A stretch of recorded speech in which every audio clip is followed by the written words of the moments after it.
Hola, ¿cómo están? Soy Anto y esta es otra clase de Historia del Arte. Eh, Como están viendo acá, nos habíamos quedado con la obra de William Turner.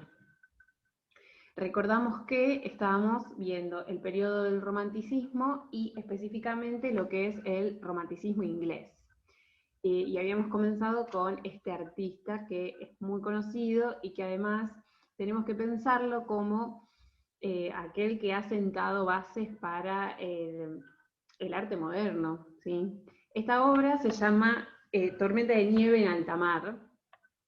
Sí, es muy grande, piensen que tiene 90 centímetros por 1,20 m aproximadamente.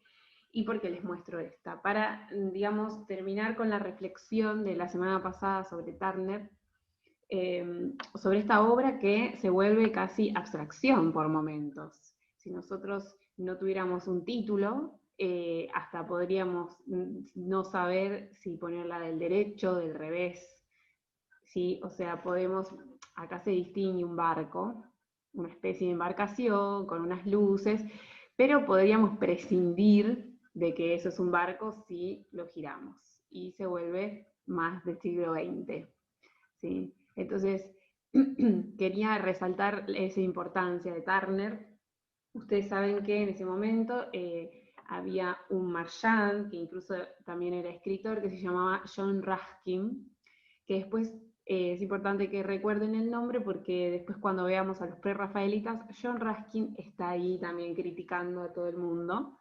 Pero John Ruskin era amigo de William Turner y en su libro de pintores modernos lo catalogó como el padre del arte moderno a Turner. Fíjense, esto fue en 1843 cuando lo pone como el padre del arte moderno. Y entonces acá nosotros tenemos que preguntarnos por qué Ruskin pone a Turner como eso, el padre del arte moderno.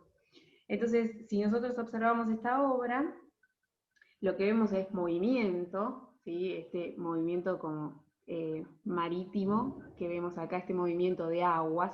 Vieron que Turner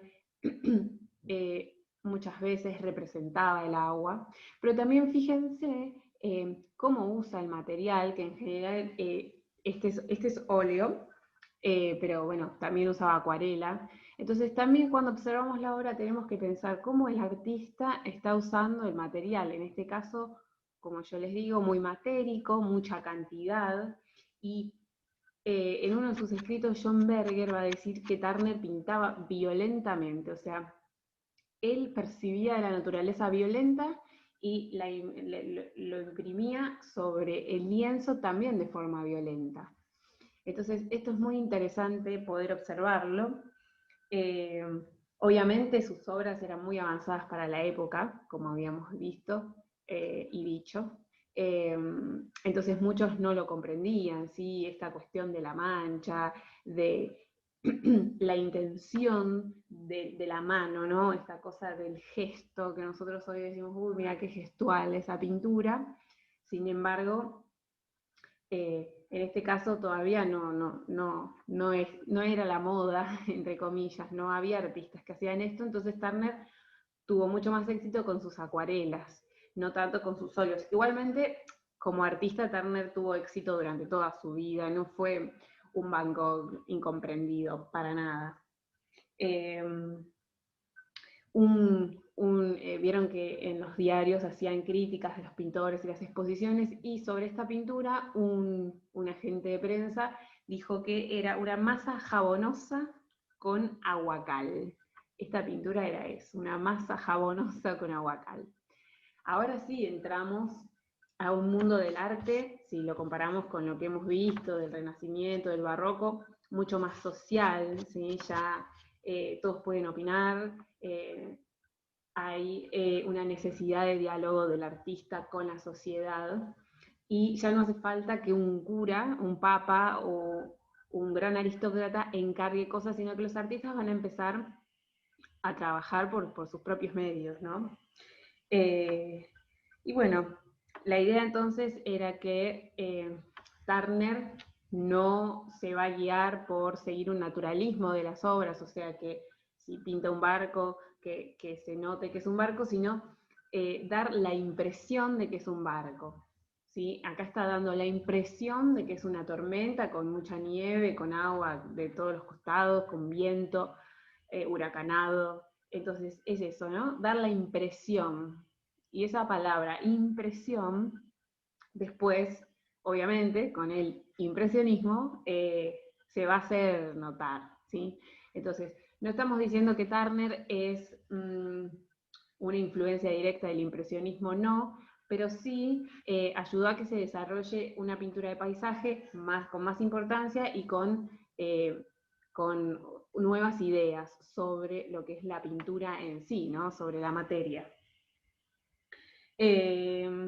Bueno, de Turner nos quedamos ahí. ¿Sí? Muchas veces les decía que, bueno, Turner tuvo una madre que murió en un manicomio, entonces en un momento lo tildaban de demente y por eso también le sacaban como valor a su obra, pero sin embargo él siguió siendo muy exitoso y hoy en día sus obras cotizan un montón.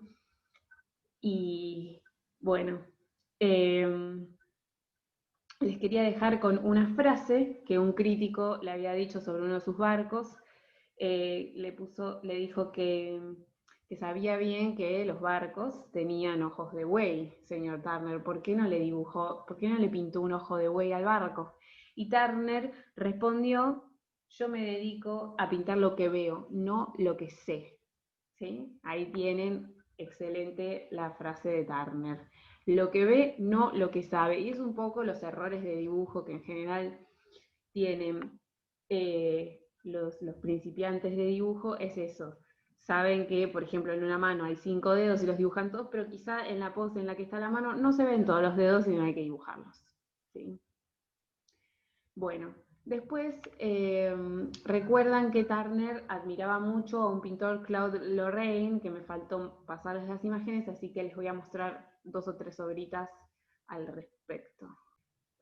Bueno, y acá tenemos, estas son las obras de Claude Lorraine, que va a ser un pintor barroco paisajista. Barroco, es previo a Turner. Sin embargo, Turner lo admiraba mucho y le interesaba su obra desde varios aspectos, desde la luz y la cuestión del paisaje. También ténganlo en mente las obras de Lorraine, porque también otro artista romántico inglés que vamos a ver hoy también va a estar como siendo influencia, ¿sí? Esta obra sobre el artista. Ven esta clase de paisajes como mucho más idealizados, las ruinas, bueno, la cuestión barroca que nosotros hemos visto, pero en paisaje no hemos visto casi nada. Entonces piensen que Turner, cuando dona sus pinturas al museo, lo que va a pedir es que siempre, siempre que estén sus pinturas colgadas, tienen que estar cerca de una de Lorraine. ¿Por qué? Desde la admiración, y también hubo un punto en el que Turner se sentía ya con mucho éxito y que había superado a Lorraine. Esto es lo que dice John Berger, que quizás se convirtió como un poco altanera la cuestión de Turner. Y bueno, sí estuve leyendo que estuvieron viendo la peli, eso se puede ver también. Y otro dato interesante sobre Turner es que se dice que se hizo atar, para hacer esta pintura de Tormenta en la Nieve, se hizo atar al mástil de un barco durante horas para poder presenciar y experimentar cuál era el sentimiento que producía en el hombre la tormenta, la naturaleza desaforada y esta violencia de la que hablábamos. Y bueno, se dice eso, que Turner se hizo atar al mástil y obviamente todos los criticaron porque dijeron: ah, no logró el realismo. Pero Turner quería mostrar qué cosa, la impresión. ¿Sí? Es un poco este cambio de paradigma también. El romanticismo también va a cambiar el gusto de la época, como habíamos hablado, pero en el caso de Turner también hay un cambio de paradigma del arte y otra observación sobre lo que es la naturaleza, y obviamente esto va a causar admiración en pintores mucho más tardíos como los impresionistas. Entonces, ahora vamos a continuar con otro artista también del romanticismo inglés. Recuerden siempre, el romanticismo es este movimiento nuevo, nueva concepción del arte y del ser humano que va a darse en muchos países y van a ser todos muy diferentes los artistas como lo van a expresar por medio de su obra, entonces vamos viendo por país, pero también van a haber diferencias dentro del mismo país, en este caso entre Turner y Constable.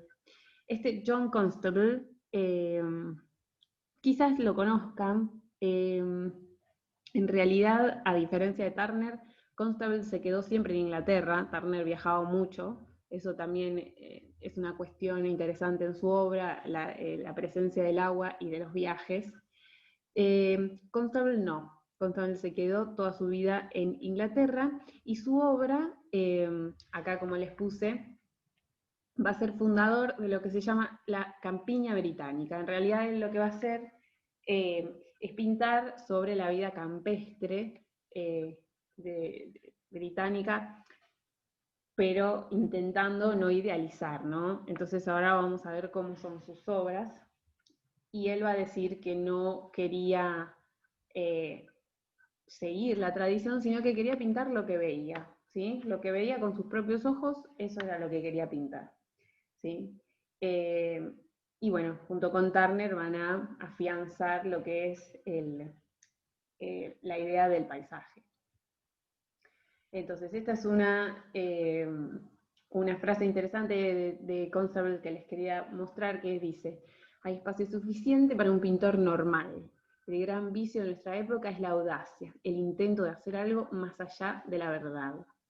¿Sí? Entonces, este concepto de que no le importa la tradición, sino la realidad, y es de pasar esta barrera como artista, aunque quizás no sea comprendido como sucedió con otros.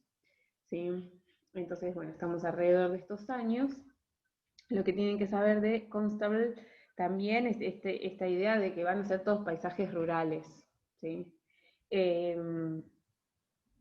Y va a obtener un estilo bastante personal, pero sin embargo también va a esta idea de despreciar la tradición, significa que los paisajes de Lorraine, que les había mostrado anteriormente, van a ser observados, apreciados, pero él va a tratar de ir más allá todavía, ¿sí?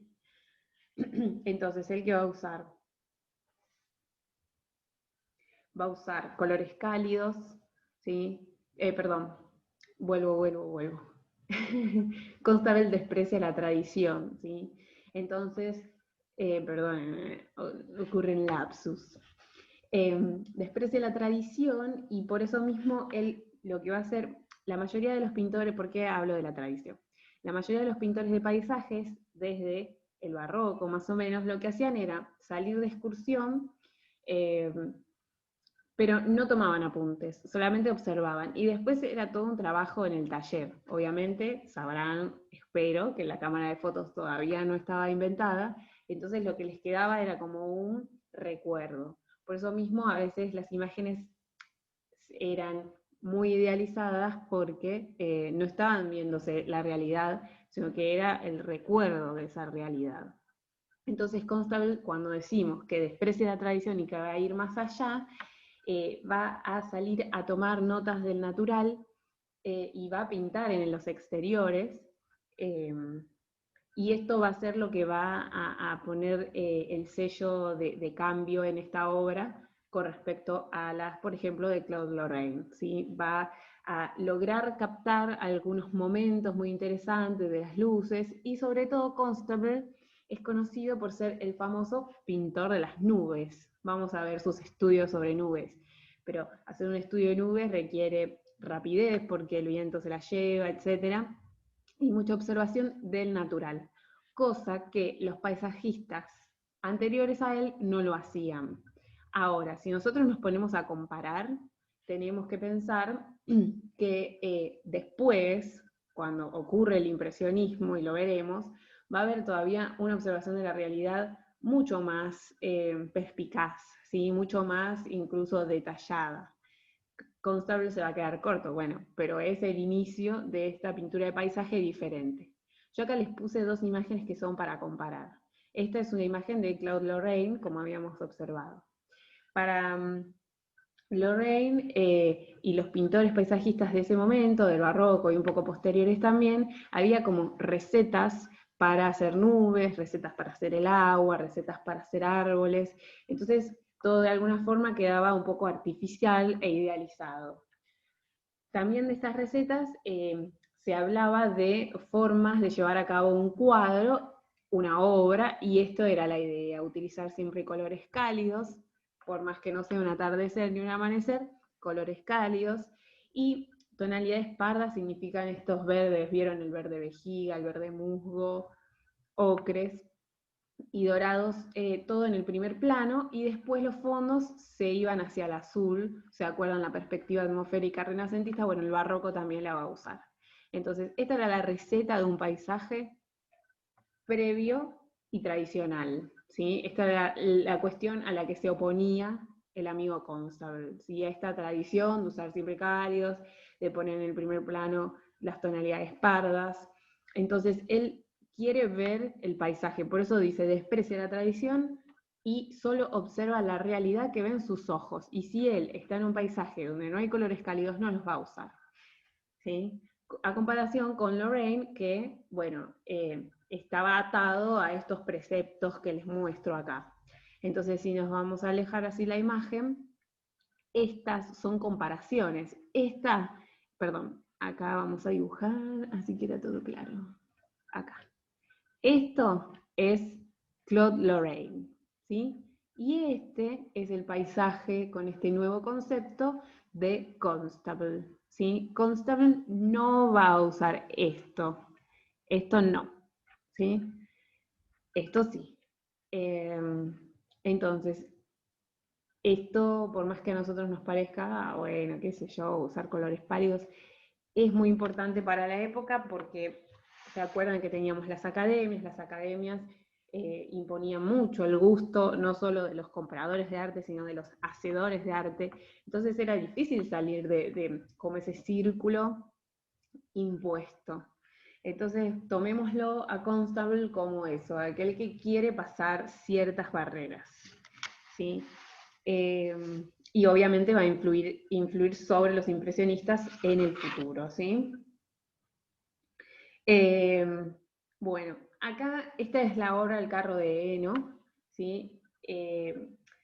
Muchos críticos de arte, en el momento en que Constable estaba vivo, le decían que esta era su obra maestra, pero él lo negaba. ¿Y por qué lo negaba? Él le gustaba una obra, que después vamos a ver más adelante, mucho más como similar a la de Turner. Menos dura, menos idealizada. Y por eso mismo esto lo va a poder expresar en los cielos que va a ser.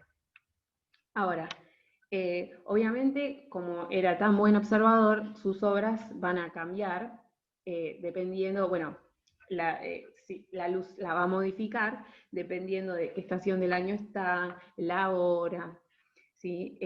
Incluso se dice que Constable hacía como unos estudios meteorológicos cuando hacía estos paseos por el campo y quería realmente plasmar esta realidad cambiante que sucede, por ejemplo, en un día como hoy de lluvia. Entonces ven, por ejemplo, acá viene un nubarrón y uno podría decir, bueno, a ver si lo traspaso a un día que hayamos vivido nosotros. Bueno, puede ser que aparecen esas nubes negras, hay un poco de viento, entonces estas nubes de arriba, que son como los estratos, están como más planchadas, los árboles se vuelven oscuros y se les mueven las hojas. Entonces, todas estas observaciones él las anotaba y hacía como bocetos rápidos, incluso no era escribir nada más, sino hacer dibujos, para realmente captar las atmósferas que rodeaban en el momento a la campiña, ¿sí? En este carro de heno, bueno, lo que observamos es todos los elementos que recién estuvimos hablando, esta como edificación, y los reflejos, ¿sí? De este sol que aparece por momentos, un perrito. Pero lo que vamos a observar también en sus obras es que cuando hay presencia humana, como es este hombre en el carro y la edificación, van a ser como una campiña, un momento apacible, ¿sí? No vamos a ver cuestiones tan violentas como las de Turner. Sí, quizás en los cielos, ¿sí? Pero no tanto en las obras donde se ve gente. Bueno, era un gran observador, esto todo lo que les acabo de decir, y hacía estos bocetos de paseos por el campo. Y bueno, algunos les dicen que él hacía skying, que era observar solamente el cielo y hacer estos estudios de nubes que se vuelven como recontrapoéticos. Y que acá les dejo un textito sobre las nubes de Constable, ¿sí? Que se amontonan formando masas de gran densidad y aparentan desplazarse desde lo alto con lentitud. Por encima de estas grandes nubes aparecen otras numerosas y opacas, pequeñas, que pasan con rapidez frente a ellas. Bueno, después ustedes lo siguen leyendo, así no los aburro, pero la cuestión es que era realmente un observador y lo que realmente quería hacer era esto, comprender el comportamiento atmosférico, el comportamiento del tiempo, del tiempo meteorológico, ¿sí? Y también del tiempo temporal. Acá vemos estos estudios de nubes muy, muy interesantes, donde él usaba óleo, donde fíjense el horizonte está muy bajo, o sea que lo que le importa es la nube, ¿sí? Y fíjense las tonalidades que usa para hacer los cielos, ¿sí? Hay cuestiones como de que parecen reflejos, más cantidad de materia en algunas partes que otras, esta idea de mostrar cómo el viento arrastra las nubes, cómo esa superficie aterciopelada o no. Entonces, Constable va a ser representante del romanticismo inglés, igual que Turner. Fíjense que tienen un punto en que se tocan, que es esta cuestión que por momentos parece abstracción, eh, sobre todo en los estudios de nubes, ¿sí? Lo que tenemos que pensar es que esta nueva visión del romanticismo incluye observar a la naturaleza y observar los atardeceres, los amaneceres y el espectáculo que es la naturaleza. ¿Sí? Todavía tenemos que hablar del concepto de lo sublime, que ahora lo vamos a charlar, ¿sí? Pero ven, súper interesantes todos los estudios de las nubes. Y este es otro paisaje donde también incluye, ven, cuando hay mucho viento y una parte está en sombras, otra parte está en luz. Entonces esas son cosas que se observan, pero que a veces duran muy poquito tiempo. Entonces también él, como paisajista, rompió con esto de mostrarnos la instantaneidad, ¿sí? Acá un arco iris. Ven que esto incluso sabemos que están como, ven que son como cartones, telas chiquitas, que eh, son estudios rápidos que incluso hacían en los exteriores. La diferencia con el impresionismo va a ser que los impresionistas directamente, primero que son mucho más posteriores, y segundo que directamente ellos van a pintar en el exterior, se llevaban el caballete, las pinturitas, tiki, se instalaban y pintaban.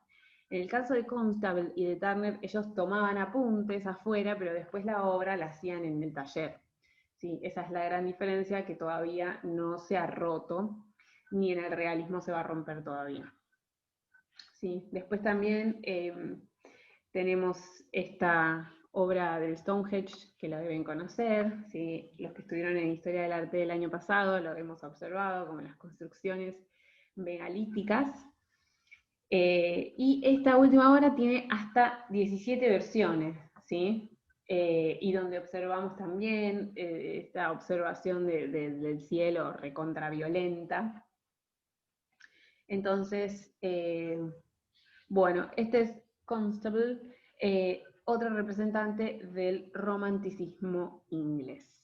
¿Sí? Ahora vamos a pasar un poquito a repasar lo que es el romanticismo después de ver estas imágenes. Bueno, entonces acá, ya con las obras de Turner y de Constable en mente y habiéndolas conocido, volvemos sobre los conceptos del romanticismo, que vieron que no lo definimos ampliamente, sino para ir conociéndolo de a poco.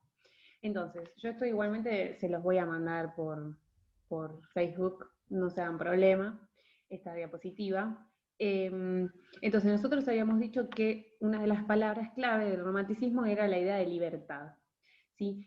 Pero cuando decimos libertad, ¿a qué nos referimos? ¿Sí? Por libertad se entiende desde la cuestión política y también desde lo artístico. Van a querer revolucionar su mundo y lo van a hacer si tienen que cambiar la forma de la pintura, como Turner, como Constable, revoluciona y es libre en cuanto al hacer el paisaje. ¿Sí? ¿Se entiende? Igualmente esto vamos a seguir viendo otros artistas, los alemanes o el francés, y van a poder entenderlo un poquito mejor. Obviamente el romanticismo va a tener como la esencia de la modernidad. Entonces el concepto del hombre va a cambiar, ¿sí? Se va a decir que la modernidad es una manera de sentir al hombre, a la naturaleza y a la vida. Entonces, esto nosotros lo contraponemos, ¿sí? Ahora vamos a ir, lo contraponemos con lo previo. ¿Qué es lo previo para nosotros? El neoclásico, ¿sí? El neoclásico lo que decía era que el arte estaba completamente regido por la razón,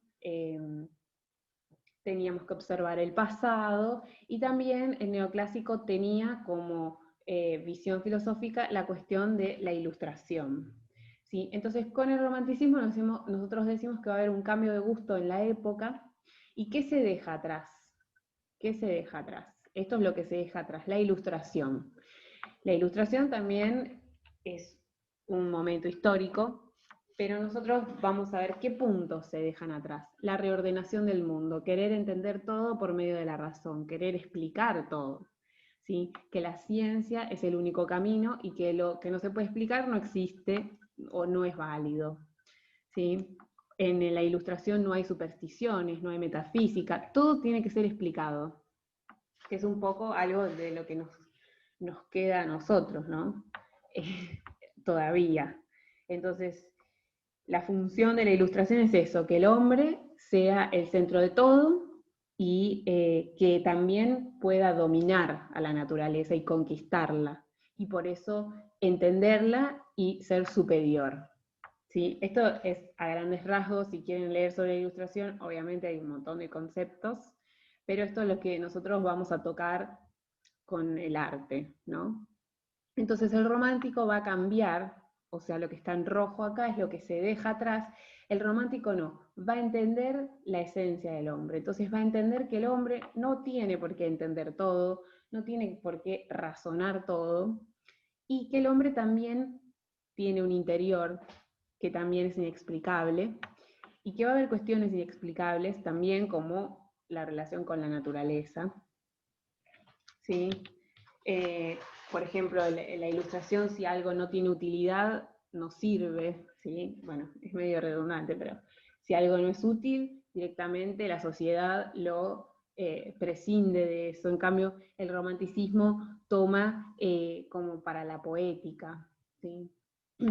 Entonces la naturaleza y la relación del hombre con la naturaleza va a cambiar en el romanticismo, y ya no va a ser un objeto, sino algo vivo. Se va a entender a una montaña no como un coso para explotarlo y sacarle el hierro, para sacarle minerales, sino como algo que nos va a mostrar otro lado del hombre. ¿Sí? Va a hacer pensar al hombre lo pequeño que es, lo insignificante que es y lo poco que controla el hombre. ¿Sí? Esta es la gran diferencia y el gran momento que cambia el romanticismo.